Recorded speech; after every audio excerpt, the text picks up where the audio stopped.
Hi everyone, welcome to glory vlogs. ఎలా ఉన్నారు? నేను మధ్యాహ్నం లంచ్లోకి అయితే బెండకాయ పచ్చడి చేశాను. చాలా టేస్టీగా కుదిరింది. ఎలా చేశానో చూద్దాం రండి. ముందుగా బాండీ పెట్టుకొని దాంట్లో 10 పచ్చిమిరపకాయలు అయితే వేసుకొని బాగా ఫ్రై చేసుకొని పక్కకు తీసుకోవాలి. అలానే పావు కేజీ బెండకాయలు కూడా అలానే బ్రౌన్ కలర్ వచ్చే వరకు ఫ్రై చేసుకొని పక్కకు తీసుకోవాలి. తర్వాత 3 టమాటాలు వేసి అలానే ఫ్రై చేసుకొని పక్కకు తీసుకోవాలి.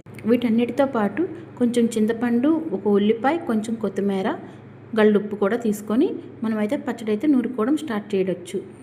నేను టేస్ట్ కోసం 4 ఎండుమిరపకాయలు కూడా ఫ్రై చేసి తీసుకున్నాను. ఇవి 2 కలిపి నూరితే ఎండుమిరపకాయలు మెదగవు కాబట్టి ఫస్ట్ అయితే ఎండుమిరపకాయలు, ఉప్పు కలిపి నూరి తర్వాత పచ్చిమిరపకాయలు వేసి నూరాను. ఆ తర్వాత వెల్లుల్లి, చింతపండు కూడా వేసి మెత్తగా నూరుకోవాలి. ఆ తర్వాత బెండకాయలు వేసి కచ్చాబచ్చాగా నూరుకోవాలి. బెండకాయలు మరీ మెత్తగా అయితే నూరకూడదు, కొంచెం ముక్కలు ముక్కలుగా కనిపించాలి.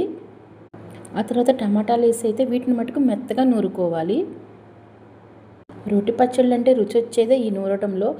అన్నీ మెత్తగా నూరితే టేస్ట్ అయితే ఉండదు, అన్నీ కచ్చాబచ్చాగానే నూరుకోవాలి. టమాటాలు మటుకు కొంచెం మెత్తగా నూరుకుంటే పచ్చడి కలుపుకోవడానికి గ్రేవీగా ఉంటుంది.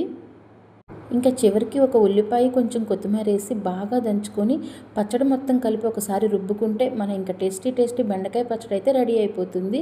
ఇంకా ఈ వీడియోని ఫస్ట్ టైం చూస్తే సబ్స్క్రైబ్ చేసుకోండి అబ్బా, లైక్ చేయండి, షేర్ చేయండి. నెక్స్ట్ వీడియోలో కలుస్తాను. Okay, bye.